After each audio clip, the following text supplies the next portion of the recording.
and some of it will be theoretical, and I will describe one experiment. And I want to clarify that the experiment I'm going to describe is actually being done not directly on IonQ computers, but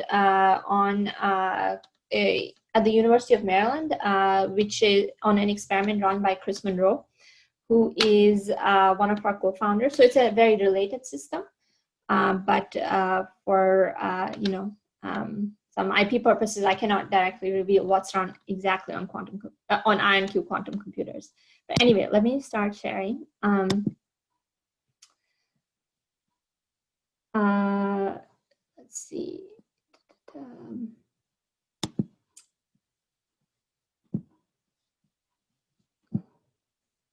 Right. So I'll be talking about variational quantum algorithms today. These seem to be sort of, everyone's really excited about them, but there's very little, it's mostly heuristic. The evidence that they work is mostly heuristic. There's very little proofs. And so here we make an attempt to see how these algorithms perform, both sort of examine the performance of these algorithms from a theoretical perspective, and also look at how they perform in experiment. So to begin with, I'm just, since we are in the NISQ era right now, I'm just going to very quickly give an introduction to NISQ computers, just so that we're clear what we're talking about. Then I'll move on to discussing what I mean by variational quantum algorithms, and then I'll talk about the theoretical part of the work, which is using the Ising chain as sort of a sandbox, the Ising model as a sandbox. We're going to look at what one particular form of a variational quantum algorithm called the QAOA, how it performs for this for preparing the ground state of the Ising chain. And then we look at experimental results where we actually run a QAOA protocol to prepare critical and thermal states of the Ising chain. So let's begin with the introduction. So, I'm going to start right at the beginning, just so we can all get on the same page. So, at the beginning of quantum computing is qubits, which are the fundamental units of quantum information. So just as classical computers function with bits, which can be in a state of 0, 1, the state of a quantum bit is actually a vector in a 2D vector space, and one can write it as, for instance, the state. Can people see my mouse? Yeah. Yeah, okay, great. So I can use that as a pointer. So anyway, so the state of a quantum bit would be, of one bit would be a vector such as this, with a normalization factor. And in this 2D vector space, one can define what's called a computational basis. So an analog of the classical 0 and 1 states. So a 0 state could be 1, 0, and 1 could be 0, 1. And the only criteria is that they have to be orthogonal to each other. And then an arbitrary state can be defined as in this 2D vector space, can be defined as a superposition of the 0 and 1 states. And note that in the superposition, the coefficients of the 0 and 1 state can be complex numbers. They don't necessarily have to be real, right? Once you measure a qubit, it collapses it back into the computational basis state. And that's where you turn quantum information into classical information by doing that. And then for an arbitrary superposition, if you have an arbitrary where state alpha 0 plus beta 1, where alpha and beta are, any complex numbers, the way you interpret that state is that the probability of measuring it in state 0 is alpha square and state 1 is beta square, right? And then the normalization is that alpha square plus beta square is 1. So you'll see that that's obeyed in all of the states that I've written down here.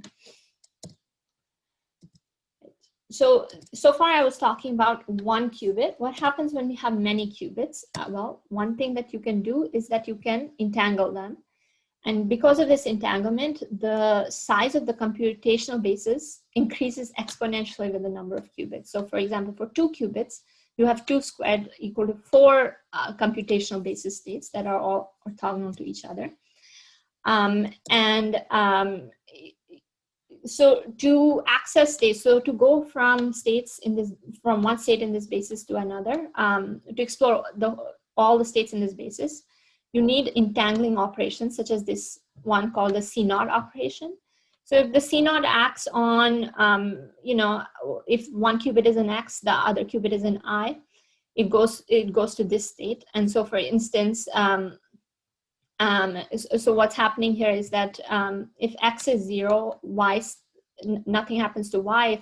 If X is 1, then Y flips its state, right? So, for instance, you can see what the C0 does to this arbitrary state in the arbitrary 2-qubit state.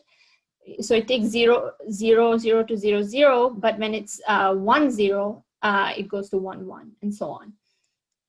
So in this way, you can, you know, if you have arbitrary single qubit operations and an entangling operation like this, if you had 50 entangled qubits, you would have more states than any supercomputer today. And if you had 300 entangled qubits, you would have more states than atoms in the universe. And this is what excites people about quantum computing, because basically the idea is that maybe you can compute on so many states in parallel, and maybe you can make, you know, you can compute something that is beyond the power of any possible classical supercomputer. But however, the caveat is that quantum information is extremely fragile, and it's going to be easily destroyed by a small by even a small coupling to the environment. And that's what makes quantum computing so challenging to realize in practice. So one thing that's very important to mention when we think about quantum computing is, you know, one always has to be aware of the quantum classical interface. In many quantum algorithms, you know, at first glance, they can seem very exciting, but then often there's a catch because, you know, often there's a bottleneck, which is getting information in and out of the quantum computer. So the quantum classical interface exists at a few points. So one is in state preparation. So when you start off the quantum computer, you don't want the state preparation, the starting state of the quantum computer, to require information that's exponential in the number of qubits. So typically the starting state will be either just a computational basis state, right? Or it will be some very low entangled state that can be easily prepared. And then again, I had mentioned this before, when you measure the quantum computer, it's going to collapse to a computational basis state. And the amount of information you can get out is going to be not exponential in the size of the qubits, but typically linear in the size of the qubits. And if you are able to repeat the algorithm many times, it can be polynomial in a good quantum algorithm. So keeping these things in mind, you know, some types of quantum algorithms that seem promising, because there are some types of quantum algorithms, for instance, often in machine learning, that, you know, they just assume some kind of, you know, quantum data structure or quantum RAM that is already storing like a large amount of classical data, but that's not, you know, that's sort of, in my opinion, that's cheating, because that's not, you know, that's not doing an honest analysis of how much time, of how good the quantum algorithm is compared to a classical computer. But some types of quantum algorithms that are that are promising are things like, for example, Grover search, where you find a trajectory through a state space to a state that is desired with high probability. Then, for example, in generative machine learning, where you're trying to generate a desired probability distribution for sampling, or for example, in simulation, where you map a system of interest, such as interacting electrons, to a Hamiltonian under which to evolve the qubits, and then you know, the dynamics of the system of interest can be studied by studying the dynamics of the qubits, right? And then quantum computers can, nowadays there are many different platforms that are being considered for quantum computing. So I work at IonQ, which is a trapped ion quantum computing company. There are IBM and Google and Rigetti, for instance, they work on superconducting qubits, right? There are some more experimental or early stage technologies, I would say, like nitrogen vacancies in diamond or quantum dots. There are only 1 or 2 qubits have been exhibited. There are even technologies that are even further out, like Majorana fermions, that are very promising for many reasons, but have not been not even a single qubit has been practically shown yet. But for instance, Microsoft is working on Majorana fermions. And then, there's also, for instance, even proposals that do not involve qubits at all, right? So one interesting thing is for quantum computing, you don't actually need qubits. You could have qubits, and you can define quantum computers with any any quantum system, essentially, right? So for instance, if there's this theoretical paper by Bravi and Kitaev that's talking about fermionic quantum computation. So there are a variety of different platforms, but there are a variety of different platforms that are being considered nowadays. The current programming paradigm for most of these platforms is quantum circuits.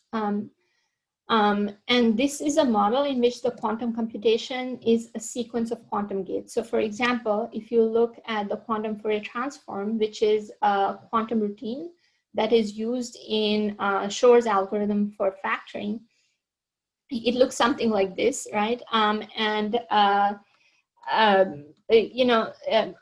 I'm assuming that most of you would be familiar with the quantum circuit notation, but if not, the way to read a diagram like this is it's something like a musical score. You read from left to right, right? So the horizontal axis is time, and the vertical axis, each line represents a different qubit. And then the boxes that act on one line are, so for instance, this H gate, that's the Hadamard gate, is acting on qubit X0. And then this is a 2 qubit gates that's entangling qubits 0 and 1 and so on, right? So this is essentially what a quantum program looks like nowadays. The systems I'll be talking about or using in my talk today, or I'll be referring to in my talk today, are all universal quantum computers.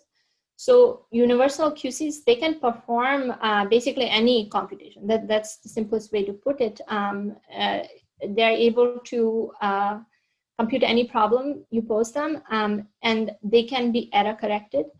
And this should be contrasted with what are known as quantum simulators that use one physical system to model another.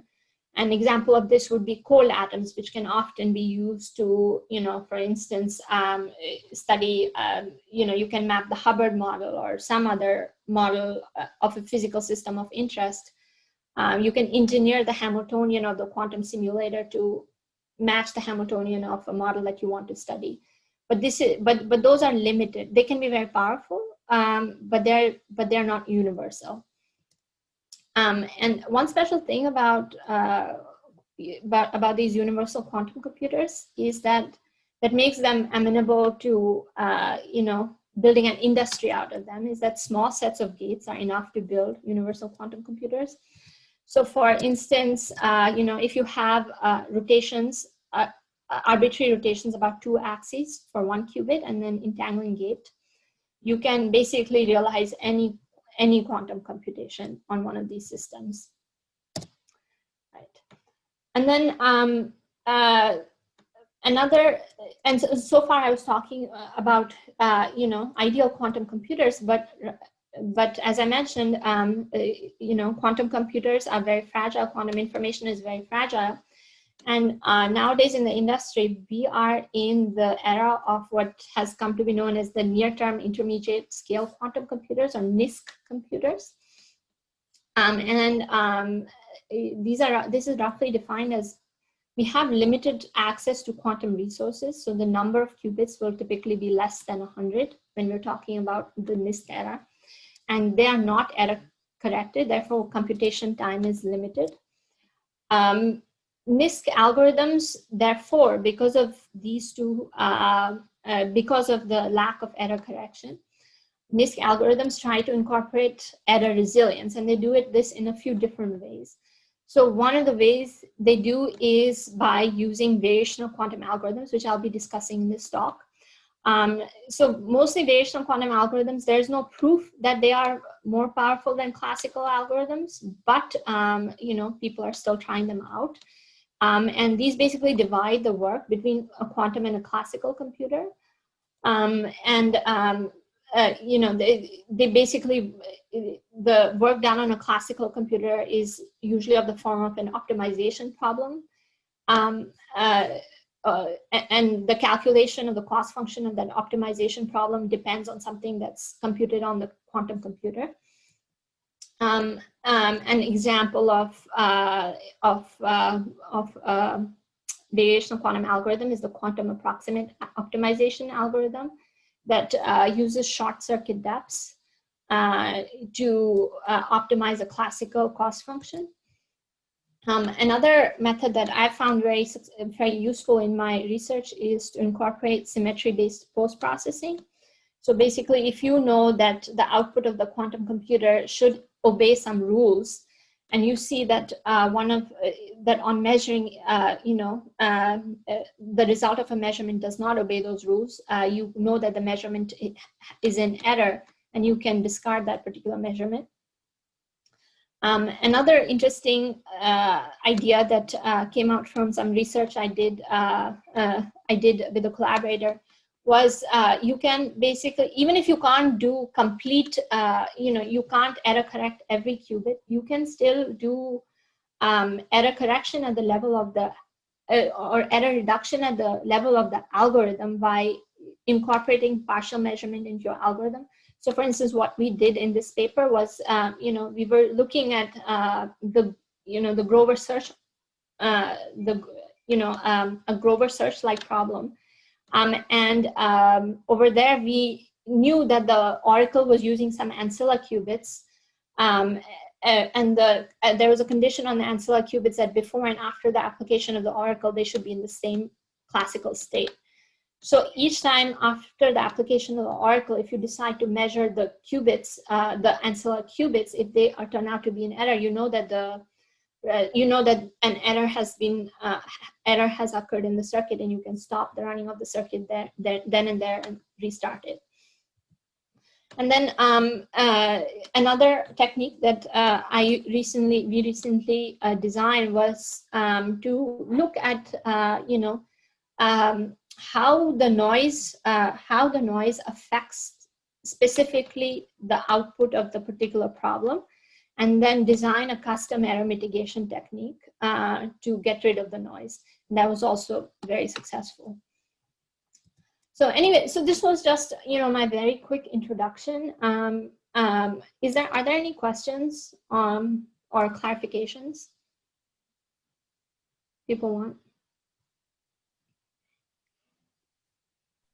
By the way, I actually have a question for you. Go ahead. When you were talking about universal computation, you had shown 3 different examples, and one of them was just H gates and Toffoli gates. Mm-hmm. I'm curious, how do you get I haven't ever tried to figure this out, but how do you get different rotations around any of the axes with only those 2 gates?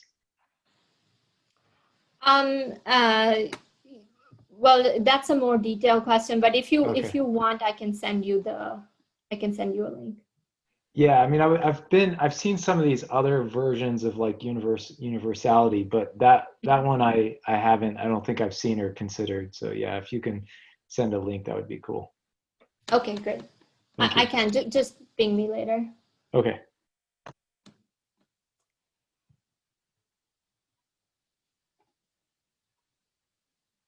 Okay, and then so let's move on to variational quantum algorithms, which are one of the promising,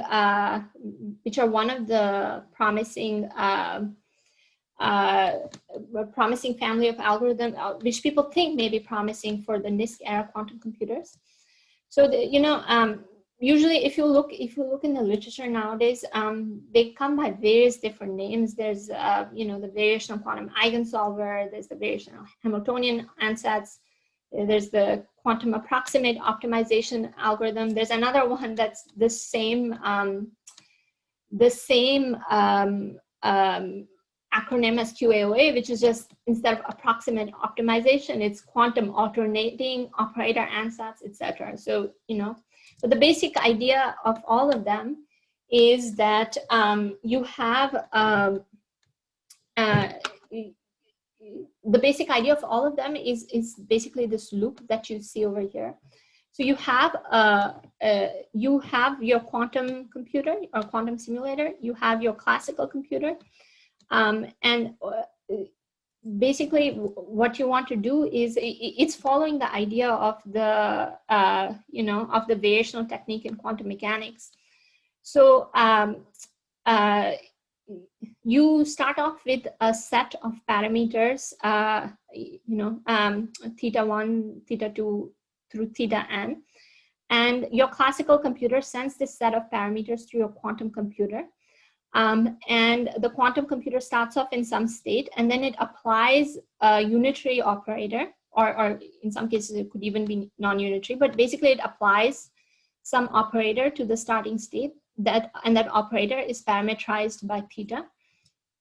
Then you define a cost function, which is measuring some operator, which is measuring the expectation value of some operator in the state theta. And you send the result of that measurement back to your classical computer, and then you minimize C of theta to find the optimal value of the parameters theta, right? And all of these different all the different names of these variational quantum algorithms, basically mostly where they differ is in the definition of that ansatz of the U.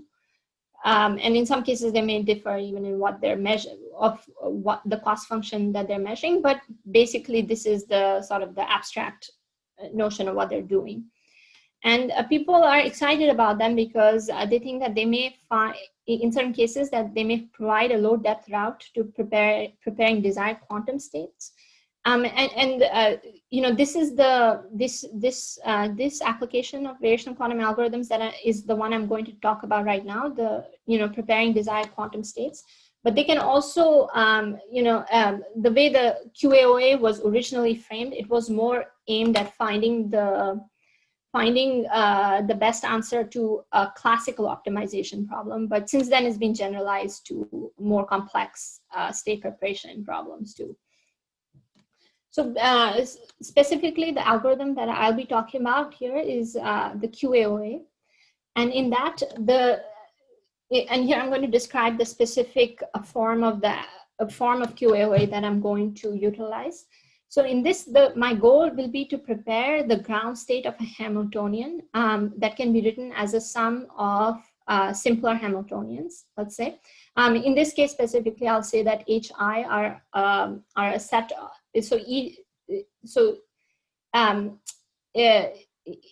all the different HIs are non-commuting Hamiltonians. Then the ansatz has a bang-bang form. So sorry, I mixed up these two equations, but basically your ansatz has a bang-bang form where you are alternating between the application of these different Hamiltonians, right? So you first apply, you apply H1, H2 through to HM, then H1, H2 through to HM. And the time for which each, or the angle with which each is applied, those angles form your variational parameters. And then the quantum simulator is used to apply this ansatz onto your initial state. The cost function is measured, as I mentioned before. And typically, if one is so over here, I'm measuring the ground. I want to prepare the ground state of a target Hamiltonian. So the cost function is the expectation value of the Hamiltonian in the final state, and one wants to minimize this cost function. And if you're only doing a theoretical study, then you can also one of the cost functions you can also use is minimizing maximizing the overlap of the target state with the ansatz state. And then the depth of the algorithm is set by P. So, over here I have P, so I'm applying this whole sequence P times. So H1 through HM 1 time, then 2 times, and then P times. So, when we look at the performance of the algorithm, we'll typically look at it as a function of P. So is there any question here? I know I went over it a bit quickly.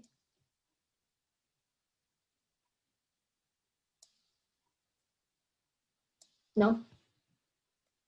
Okay, I'll go on. Okay, so let's look at how good is QAOA for ground state preparation. So we know that if we look at this ansatz over here, right? If P went to infinity, right? You had infinite number of your circuit depth was infinite, basically. You had infinite number of steps.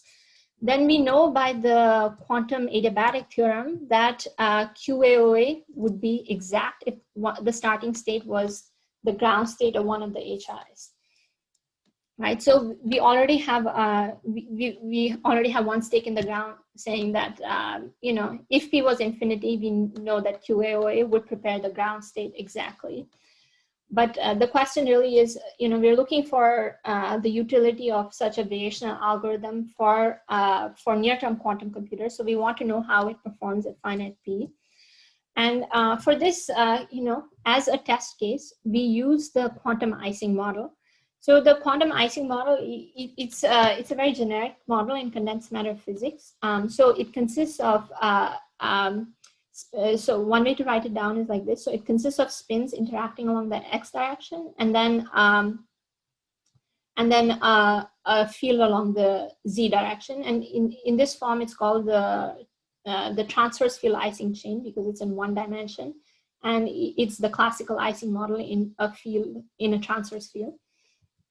And there was a result that showed that for this particular model, the ground state can be prepared exactly in L over 2 steps, right? And that, if you think about it, is it's a very, very strange result because the result basically said that no matter what the value of G, right? No matter whether G was 0 or G was 1 at the critical state or G was very large, you could exactly prepare the ground state. And because depending on the value of G, the ground state of this model can be extremely complicated. Particularly at what's known as the critical point, where there is a transition from ferromagnetism to paramagnetism in this model. The gap to the excited states closes, so the adiabatic theorem cannot apply over there. And the what's known as the entanglement entropy also diverges. So even at this very complicated form of the ground state, QAOA can be used to prepare it exactly in L over 2 steps. And so we wanted to ask the question if you can predict QAOA performance for a general Hamiltonian. Because this result looked extremely promising, right? And so to give an overview of what I'm going to show, it turns out that this result that you can prepare the ground state exactly in L over 2 steps does not hold for a general Hamiltonian. But we can quantify how good QAOA is by using a quantity that we came up with, which is called the interaction distance. right? And the interaction distance measures how different, or it measures the distinguishability between a given density matrix rho and the set of all free particle density matrices, right? So if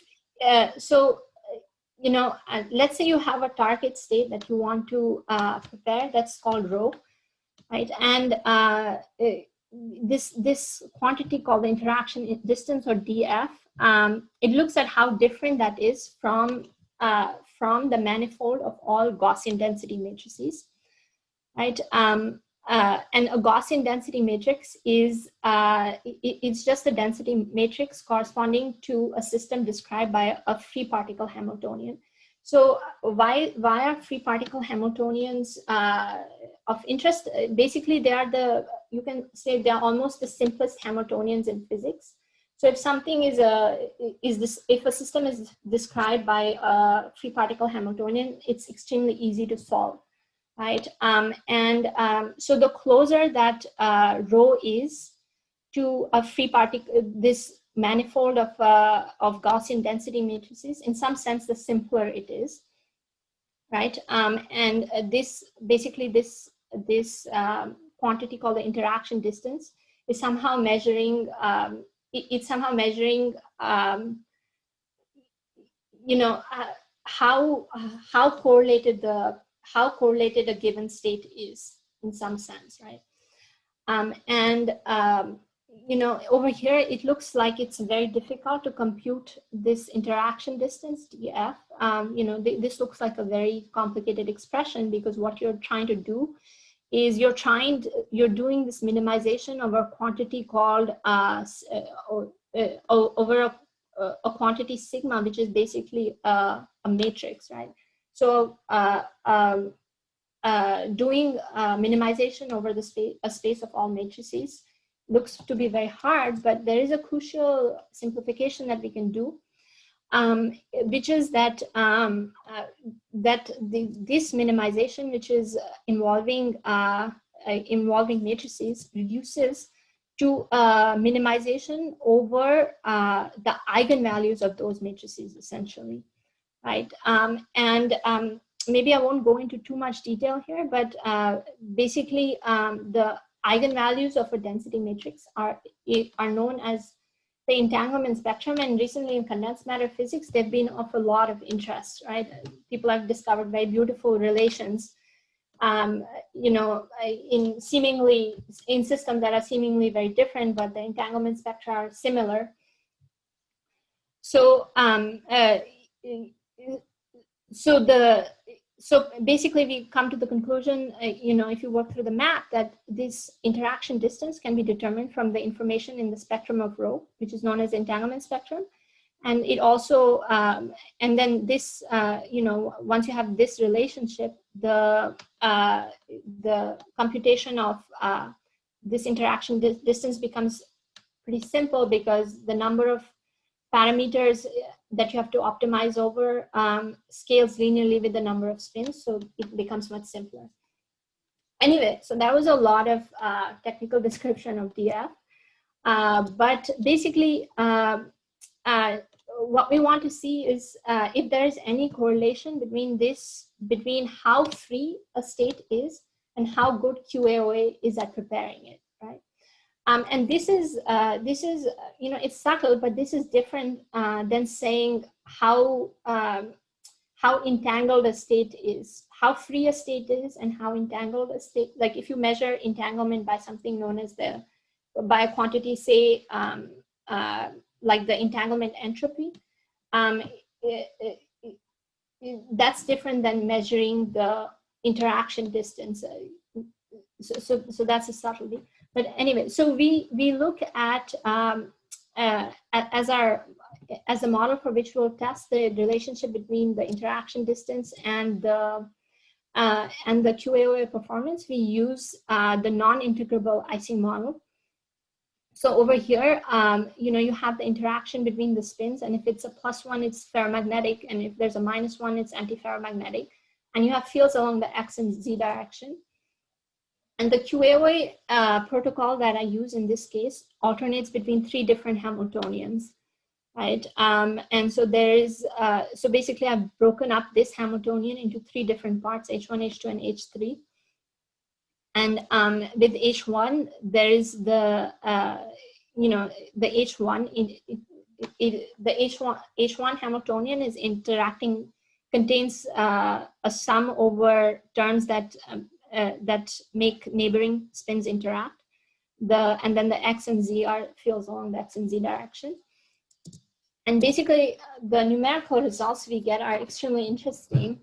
So let's look at this figure pretty carefully. On the left side, I'm describing on the left side, it shows the results for the ferromagnetic Ising model, and on the right side, it shows the results for the antiferromagnetic model. So let's just focus on the ferromagnetic model for a second. You have the HX and HZ in the model, right? On the top, it is showing the interaction distance, and on the bottom, it is showing the QAOA performance. Actually, let's see. Can people see when I'm writing?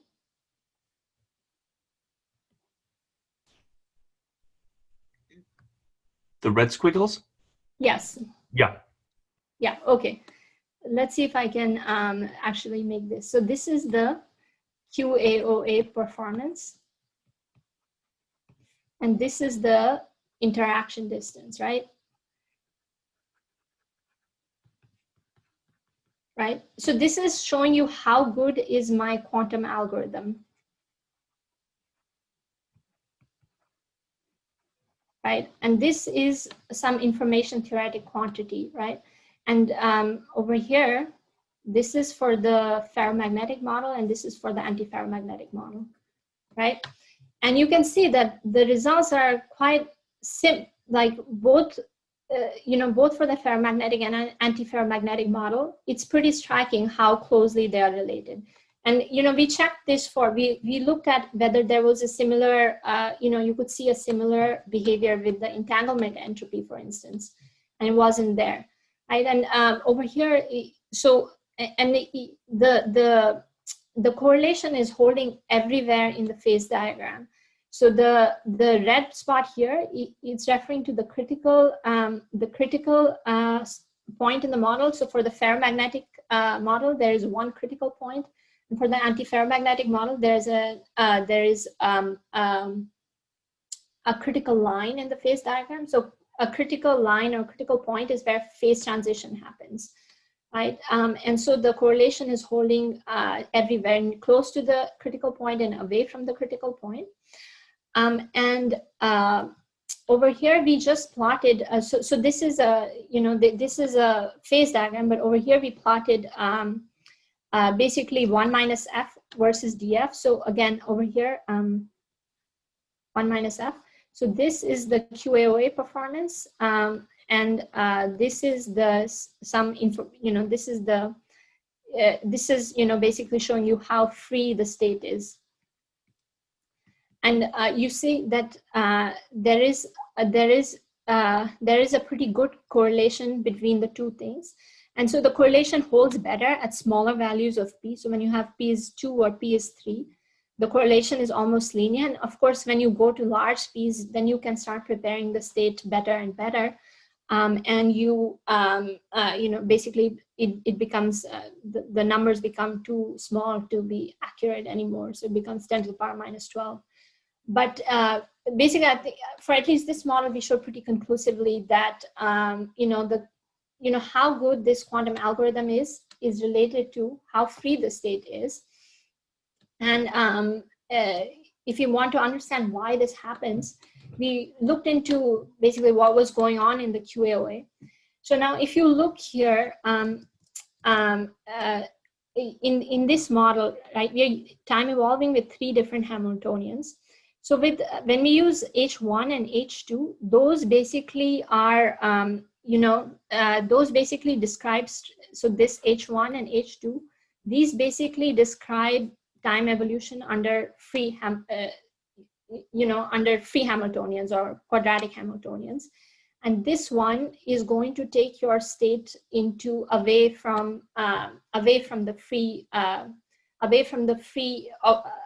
manifold of free or Gaussian states. So so basically this is H3, right? So H3 is not free, and then H1 and H2 are free, right? And then if I look, and so this is a fancier way of saying that H1 and H2 are basically mapping Gaussian states onto other Gaussian states. And H3 was the only Hamiltonian that we applied that could take the system out of the Gaussian manifold. And then when we looked at what the angles that were found by QAOA for H3, we found that those angles were extremely small, right? So they were clustering around 0. And thus we concluded that, you know, QAOA it was basically this quantum algorithm. It was finding solutions that were perturbing around the closest free state, and that's why we found that the success of QAOA was so related to this quantity df, which was measuring the distance of the target state from the Gaussian state manifold. And so that, you know, that's I don't know whether that is optimistic or disappointing. You know, that the success of QAOA is basically related to how free a state is. And, you know, if states are, the freer the state is, the sort of the simpler it is in physics. So maybe QAOA is not super useful in describing highly correlated or in preparing ground states of highly correlated Hamiltonians.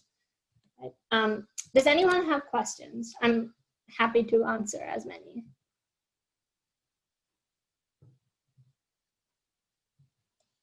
I can also go over if something again if it wasn't clear.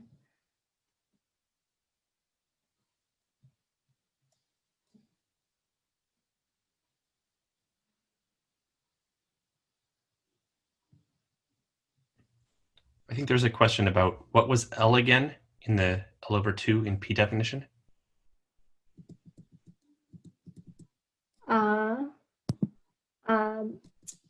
What is over here, right? So L is the number of spins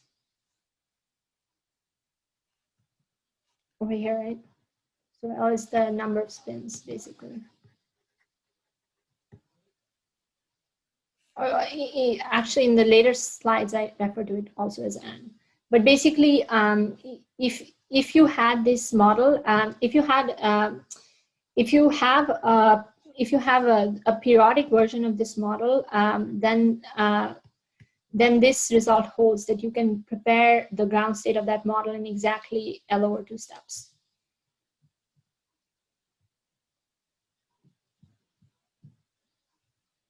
How are you looking? Are there questions in the chat? Yeah. Okay. Were there any others? I can't see it while I'm sharing my screen. No, that was it. Okay. Okay. So basically, even if the definition of DF is maybe a bit too sort of involved to take in like a quick presentation, the message basically is that the success of QAOA, we found, is related to how free or not free the target state is. Okay, so now let's turn to an experiment. Again, in this experiment, we're going to consider the Ising chain, and we're going to prepare critical and thermal states of this Ising chain on a quantum computer.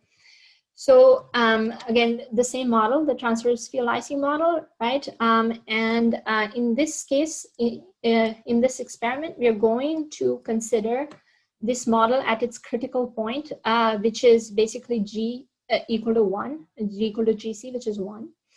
And at the critical point, the ground state of the system, it has very interesting properties like power law decaying correlations, and then logarithmic scaling of the entanglement entropy. So, you know, if you are a condensed matter physicist, those things are very interesting to you. And what we're going to do is use variational quantum algorithms on a trapped ion quantum computer to prepare both the ground state at the critical point, and then the thermal state at some finite temperature at this critical point. So, you know, for this model, when you turn up the temperature at the critical point, what happens is that you get, even at finite temperature, you get a whole host of interesting properties in this area, which is called the quantum critical fan. Right. So we're going to study this system on a quantum computer at that in this region, basically. Okay. So so how do we prepare thermal states on a quantum computer? So the thermal state of a system is described by a Hamiltonian H at a temperature T by an expression of this form. So this is just the Boltzmann-Gibbs. It's basically the quantum analog of the Boltzmann-Gibbs probability distribution. And now you should know that this is a mixed state. It's not a pure state. And you cannot directly prepare this using unitary quantum circuits on a universal quantum computer, since they can only construct pure states. So instead of just preparing this, what we're going to try and do is prepare a Thermofield double state in which, you know, you're not just preparing, you're not just preparing the state rho, but you're preparing it along with the twin, essentially. So basically, you're preparing two entangled copies of the system in this form. And if you prepare a state that looks like this, and you look at just subsystem A, that's going to give you your target thermal state, right? And so far these are just definitions. I've not actually prepared anything yet. It's just definitions. But did anyone have any questions here about this? If not, I'll keep going. And in addition to just describing thermal states that could be of interest in material science or chemistry or condensed matter physics, these are also of interest to, I think, high energy physicists, because they describe wormholes in the holographic correspondence. So our aim now, so we've defined something that, we've defined a pure state that could give us a thermal state in one of the in part of the system. So how can we go about preparing this TFD state? So as a concrete goal, let's aim to prepare the TFD states of the quantum critical TFIM model for 3+3 spins at various temperatures. And this 3+3 was chosen because our quantum computer at the time, it had 7 spins, and we needed, it had 7 qubits, and we needed an even number of qubits. So we chose the largest number possible, which was 3+3. And then we basically designed a short depth circuit alternating between inter and intra-system interactions, starting in a product pair of Bell states. So let's go over this. Circuit. So we start with over here we are depicting our qubits. We start with our qubits all in the state 0, and then we prepare them in Bell states in this initialization step. And when you do this, you're essentially preparing your thermal states in a temperature infinity. And then the variational ansatz that we use is basically alternating between Hamiltonians that are acting individually on systems A and B, and then acting between A and B, right? This would be the ideal form of the ansatz, and then which was shown to. If you use this ansatz, you could prepare, it was numerically shown that you could prepare the thermofield double state exactly. But since, we are on a quantum computer and each gate costs you something in fidelity, we came up with the minimal ansatz that would do the job. And it looked just like this, right? So it's shown in the figure here. So you have some some single qubit gates, some XX interactions in just subsystem A, and then some interactions that go across the subsystems. And basically, the variational parameters over here are the times for which these gates are applied, essentially. For the cost function, we just use the overlap between the TFT state and the target state. And we found, and so here are the experimental results. So to verify that we prepared the TFT state correctly, we measured what are called correlators. So we measured them along the X, Y, and Z direction. And the correlators are basically just, it's going to be something like over here, Xi, Xj, Yi, Yj, where I and J are, and so on, and where I and J are different qubits in the system. So we measured the expectation value of these quantities. And you can see, so the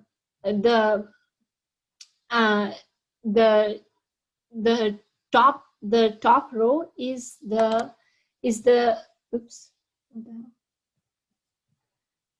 yeah, the top row is the results in the simulation. And so you see, even with the minimal ansatz that we used, you can see that the theoretical correlators and the simulation correlators were matching pretty well. And on the bottom are the experimental results. So you see that they follow the experimental results. They do tend to follow the trend of the simulation, but you can see the effect of the noise that is taking them away from the ideal values. One interesting thing to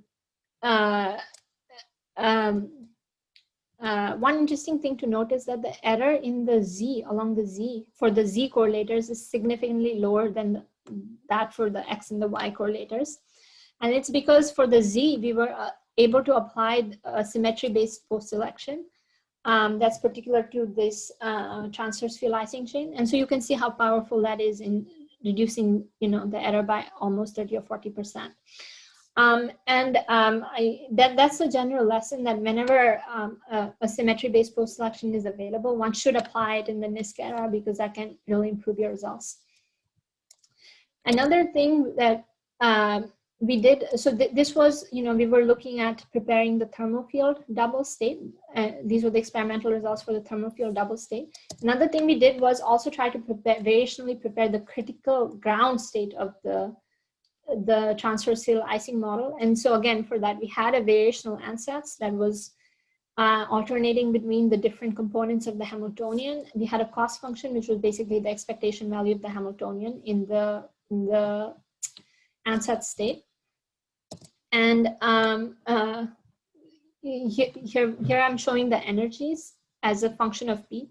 So P is referring to the depth of the QAOA circuit, as I mentioned.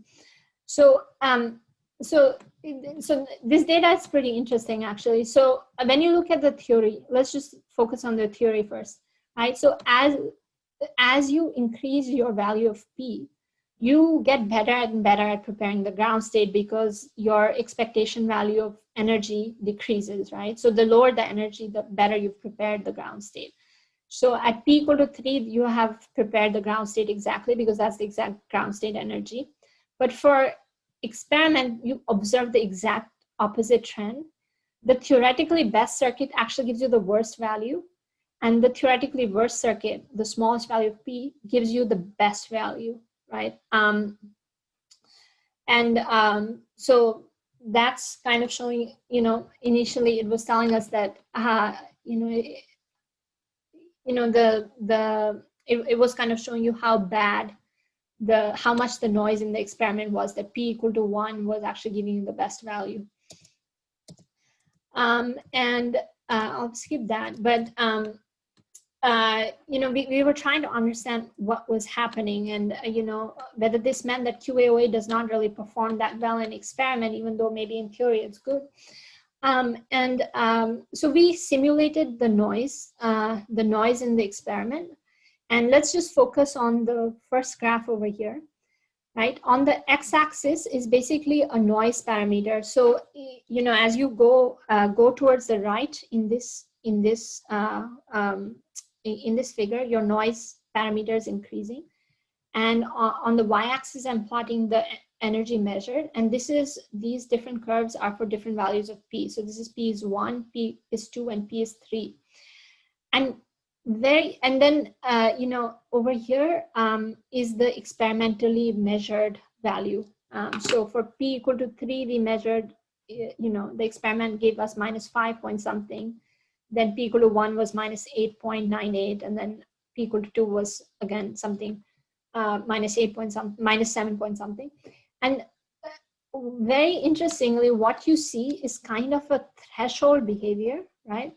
So if your noise parameter was below this threshold, then it would make sense to go to larger values of P. But if your noise parameter is above that threshold, then you are best off by doing the smallest circuit depth possible, right? And then, you know, we can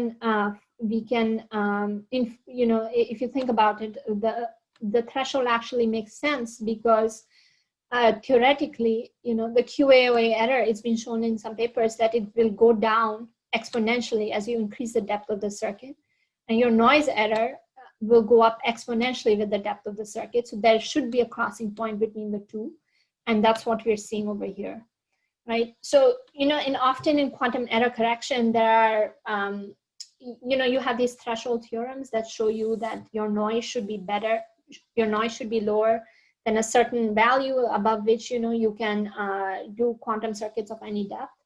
And over here, you're seeing that, you know, we're not invoking quantum error correction, but just that, you know, by analyzing the algorithm and seeing how it performs on the hardware, you can get a threshold here, like a threshold for the algorithm itself, and kind of predict, you know, once the noise on your quantum computer is below that threshold, then it's going to be a good system to perform QAOA on. So anyway, here are my conclusions. So we found an information theoretic measure, the interaction distance, to quantify the success of QAOA in state preparation. And for the non-integrable Ising model, the QAOA found a solution that perturbs around the closest free-fermion state.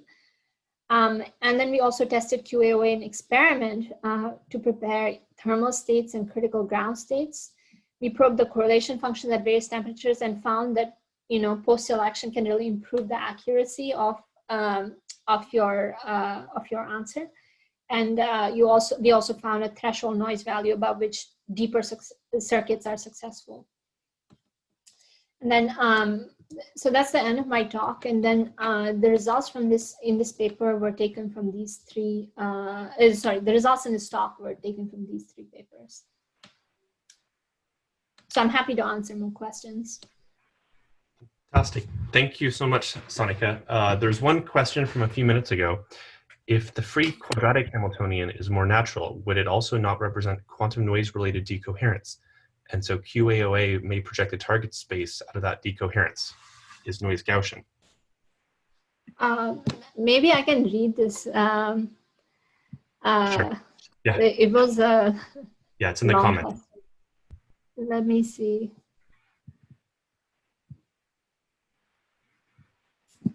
I can reshare if required.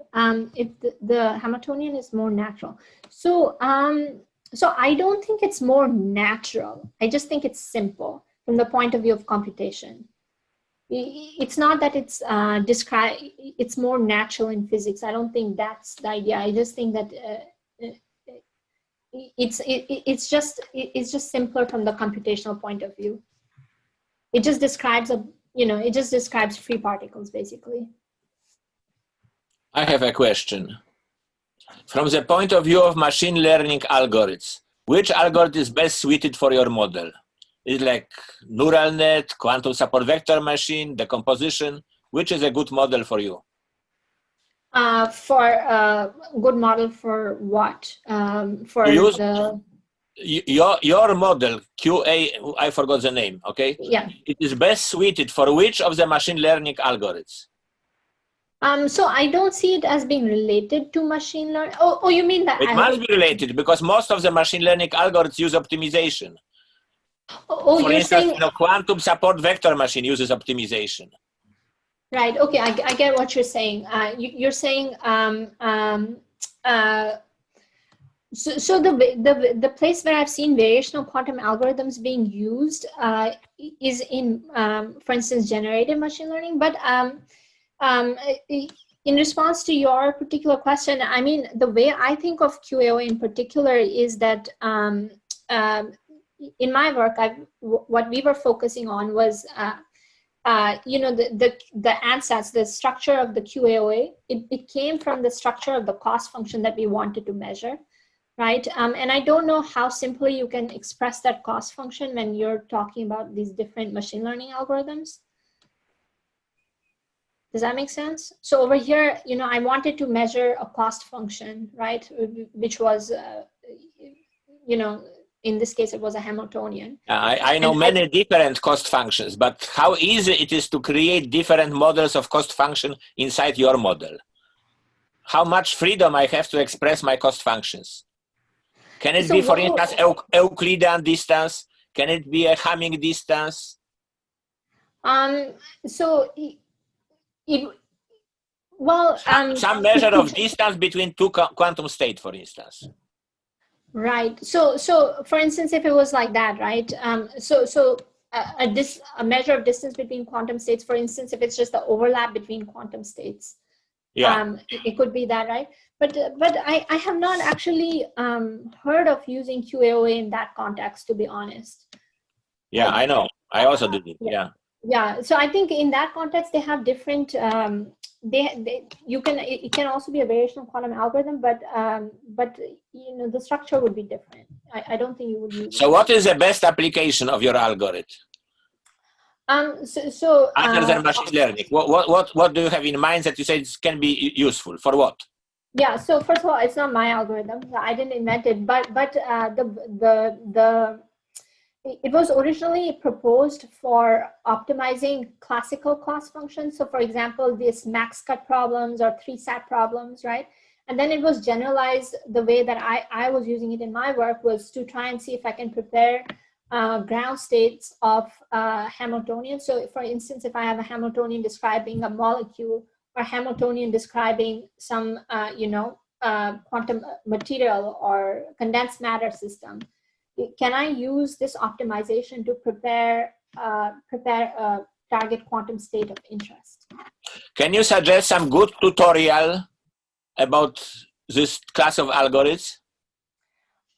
Easy to understand tutorial for somebody who has mathematical background but not physics background. Right.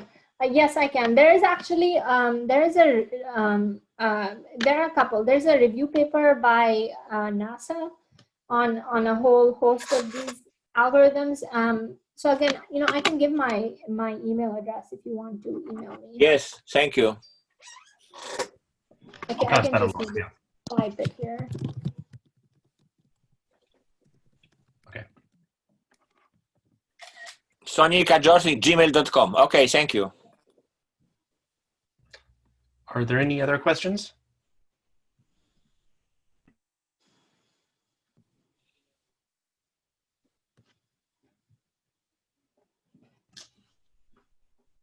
Okay, well, if you think of some later, you saw she just wrote her email address. So Sonika, thank you again. That was fantastic. Thanks. No problem.